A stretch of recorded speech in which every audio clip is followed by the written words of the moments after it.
Hey everyone, this is Elenbaas from Nightlight Astrology. Happy Monday, everybody. Today we're going to take a look at one of the biggest aspects of the entire month, and certainly this week, which is Mars's conjunction with Pluto in the sign of Aquarius. So today we have Mars moving from Capricorn at the 29th degree from its exaltation into Aquarius, where it will immediately be on the same degree as Pluto. And the conjunction will spread out as the week goes on. So this is a slower moving conjunction, which makes it a bit more powerful. There are a bunch of other aspects in the sky this week that we're going to be looking at. I'll preview those today before we go into Mars's conjunction with Pluto and 5 themes to watch for. But yeah, this is the beginning of the long sequence of aspects that are also starting to take place between Aquarius and Taurus as the month goes on. So yeah, a lot of the same themes are going to be repeating between those two signs. But we'll be unpacking the kind of Taurus Aquarius combination as the month goes on, as well as all of the specifics of the planetary conjunctions and squares and their archetypal configurations that you can watch for. Anyway, that's our agenda for today. Before we get into it, as always, don't forget to like and subscribe. Share your comments and reflections, and smash, press, hit, stomp, click, tap, love the like button. And it really does help us grow. We appreciate it. You can find a transcript of today's talk on the website, nightlightastrology.com. I want to take you over there right now because I have a webinar coming up on February 15th that you may be interested in attending. Of course, this month we have a bunch of stuff going on at Nightlight. If you go to the events page, you can check out the speakers series, which is free and open to the public. You will find that we have 3 wonderful speakers coming, and we have Joey Canizaro giving a talk on the philosophy and application of astrological correspondences. Alex Sky is giving a talk on counseling skills and astrological practice. Fernanda Paiva is giving a talk on the astrology of culinary, all of which should be really interesting. Those are free. You can attend, you can register for those, receive the link, receive the recording afterwards if you can't make it. Those are free thanks to the success of our Kickstarter. The other thing that I want to direct you to, if you go to live events, we have a new monthly webinar that I'm doing on different topics that are accessible for students of all levels. So whether you're a beginner or more advanced, there is something in these talks for you. The first one is happening right as Venus is conjoining Pluto this week. And we are going to be looking at, we're going to be looking at Pluto's role in love, sex, and relationships. And that is both in the natal chart as well as by transit. So if you have Pluto and Venus together, or Pluto in the 7th, or Pluto squared to a bunch of planets in your 7th house, or if you have Pluto transiting something in your natal chart that's connected to the topic of love and relationships, we will be looking at all of the different ways that we can understand Pluto as the outer planet in relation to love. So that's the first one of this series. You can register there. It's $20. If you can't make it live, a recording is sent to you afterwards. So you can be there live for the webinar or watch it later and download to your device. If you scroll down, you'll notice that in March, we have the next in the series on Neptune in love, and then in April, Uranus in love. So 3 different webinars. They are all now featured on the live events page of the website. You can find that on the homepage by clicking on the live events tab, or going to events and going down and clicking on the live events tab. So when you register for those, there's a link that'll be sent to you. And then if you can't attend live after the meeting is done, we send you a download link for the recording. So anyway, hope to see some of you there. These should be really fun talks on the outer planets and the role that they play in love and relationships. I thought it was kind of fitting that I scheduled the first one, and I noticed that Venus was conjoining Pluto this week. So I hope to see some of you there, and hopefully the topic will be appropriate for the energy in the sky too. Alrighty, well, on that note, I want to show you what's going on this week, and let's get into a discussion on Mars and Pluto conjoining. First of all, it is a huge week in terms of the just sheer amount of aspects. So if we back this up just a little bit, I think right now I have it set till, here it is, Monday. So on Monday, we can see here today at the start of the week, Mars is culminating in Capricorn. And if we fast forward this one day, you'll see that by tomorrow, Mars is in Aquarius and the 2 planets are conjoining. Now that conjunction is therefore taking place. We just kind of spread it out through this week. We have it taking place Monday, and it's complete by Wednesday. So this is the Valentine's Day should be. It's a little charged with Venus coming through Pluto, Mars going over Pluto. Have a fun Valentine's Day week, right? But anyway, if you even celebrate that kind of thing. Starting off the week, it's within a degree. And by middle week, it's separating within a degree. If you give it like 3 degrees of separation, it's really present throughout the entire week. So there it is. We're going to be paying attention to it as a transit perfecting between Tuesday, February 13th, and Wednesday, February 14th. Although you should definitely be feeling it today. You might have already been feeling it over the weekend a little bit. This transit is volcanic. Now, look at the other things that are going on, though. If we fast forward this just a little bit, you'll notice that between the 16th, Friday, and Saturday, the 17th, Venus is going over Pluto. So for our talk on Thursday evening, we have Venus within about 2 degrees of a conjunction with Pluto. That ought to make for the appropriate energy to discuss Venus and Pluto under for the webinar on Thursday night. Anyway, if you go beyond that, though, Venus's conjunction with Pluto spreads out from like about Friday the 16th through, let's give it Sunday the 18th as the most active range. And then, I mean, there's a bunch of other stuff happening too this week. For example, one of the other major things that's happening is we have a first quarter moon in Taurus on Friday.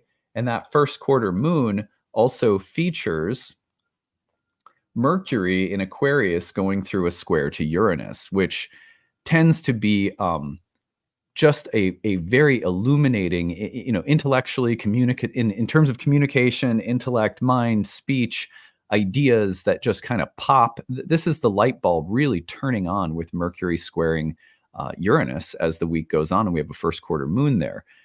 So I mean, it's just, and this is the first of a number of transits that just keep pinging back and forth between the Aquarius and Taurus axis. We're going to have Mars and Venus both go through squares to Jupiter, and so on. So it's really, again, just, we started off our horoscopes this month talking about the fact that this is the month of Taurus and Aquarius. So anyway, on that note, today we're speaking to Mars and Pluto in a conjunction in the sign of Aquarius. And I have 5 themes that I want you to watch for as the week unfolds here, especially this Monday through Wednesday, as I said earlier. Number 1 on the list is circumstances that force change. Pluto is a planet that naturally, through process, and not always, people often think of Pluto as a lot more explosive than it is process oriented.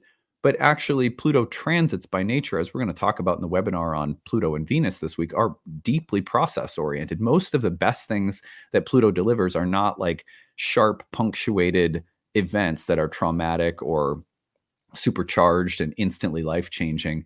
They're process oriented. There will be some events that happen that are a little bit more volcanic for sure, but Pluto is a process oriented planet.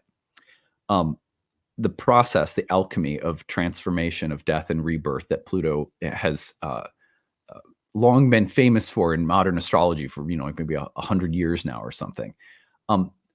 That process is usually something that when Pluto is transiting a natal planet will take a couple of years.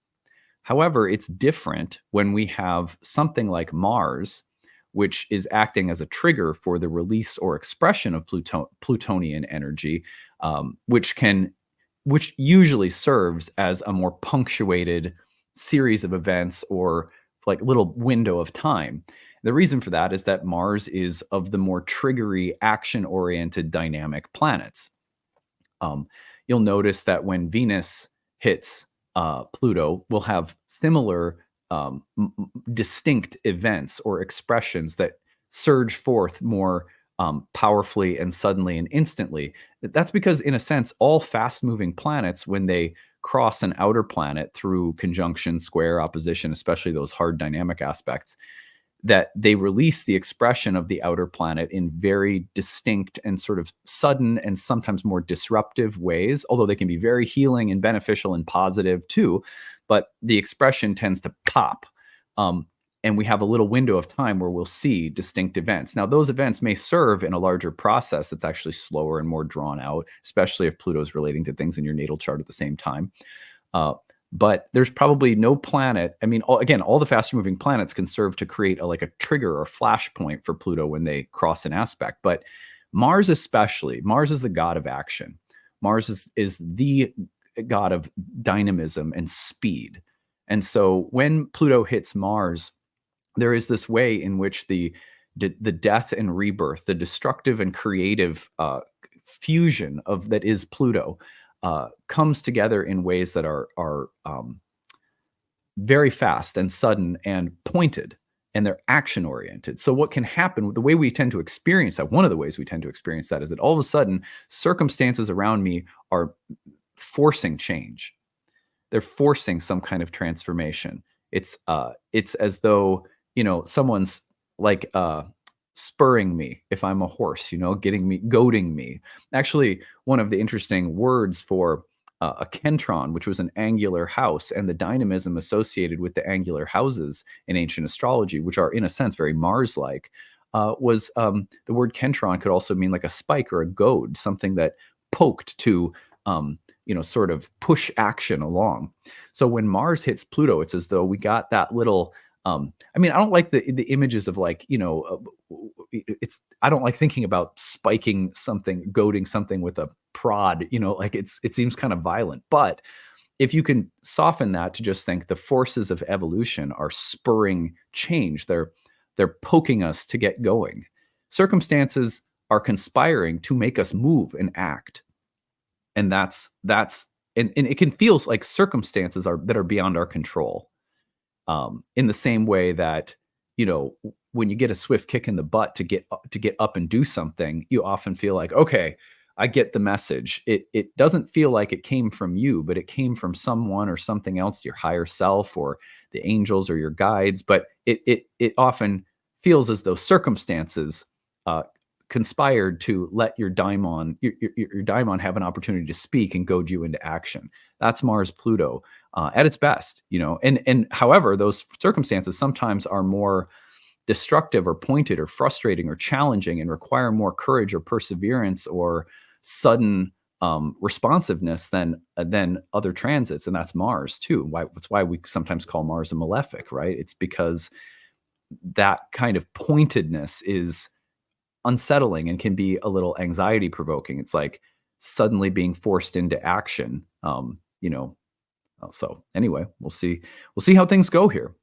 Number 2, we also have the desire, the motivation, and the impetus to change that is stemming from a new idea or ideal. So the desire, the motivation, and the impetus is Mars, but the new idea or the new paradigm or the new ideal or the new ideology or belief or vision is the Pluto in Aquarius. Pluto's entrance into Aquarius has just happened in the past, couple of weeks here. And for many of us, we may have not really noticed that anything has shifted.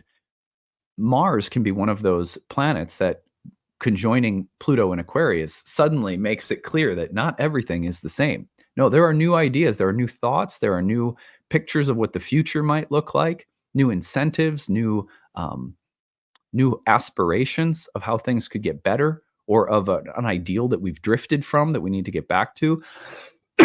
Excuse me.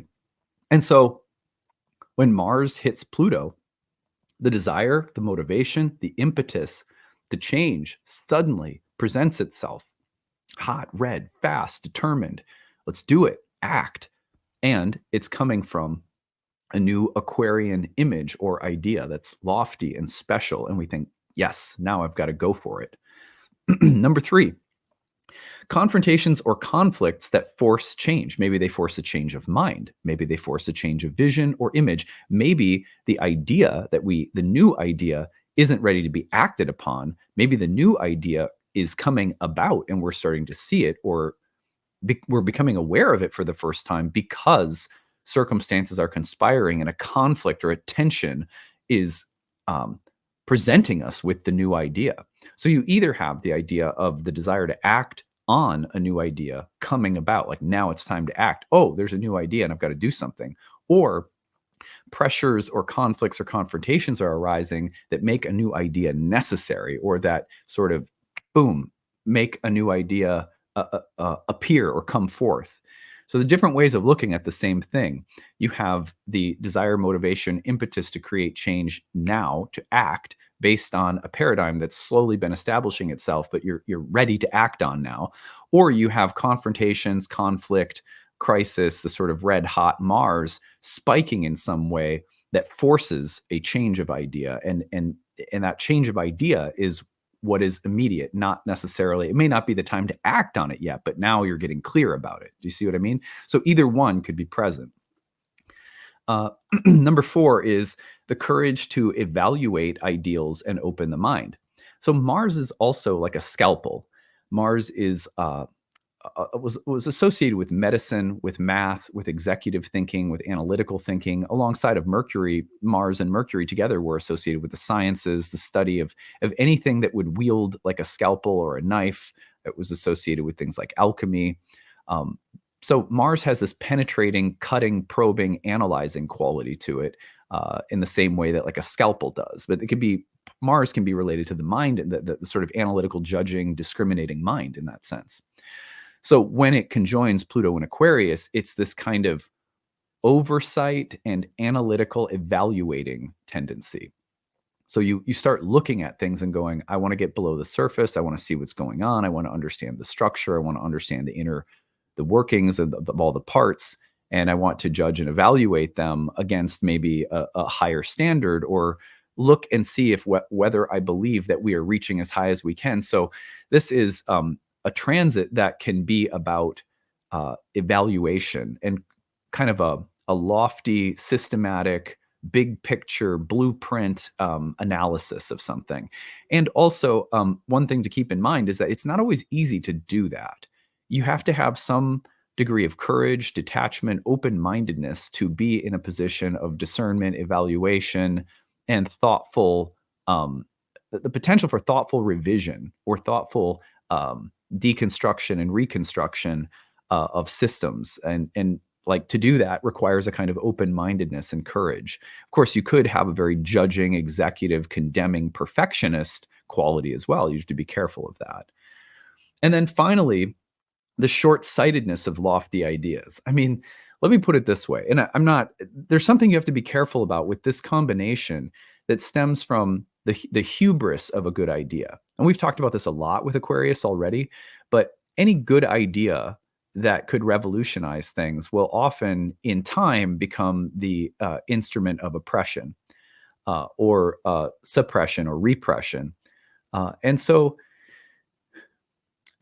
so for example, there are many people who have,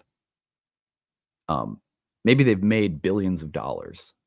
And you'll sometimes hear such people say, look, having made a ton of money, I'm here to tell you that there's far more to life than money. And you go, well, that's so nice to hear, someone with so much wealth who has realized that, it's not the be all end all. However, you could fairly criticize that it took this person realizing a certain level of wealth and success, and through that realization, it's kind of like, well, it's easy for you to say.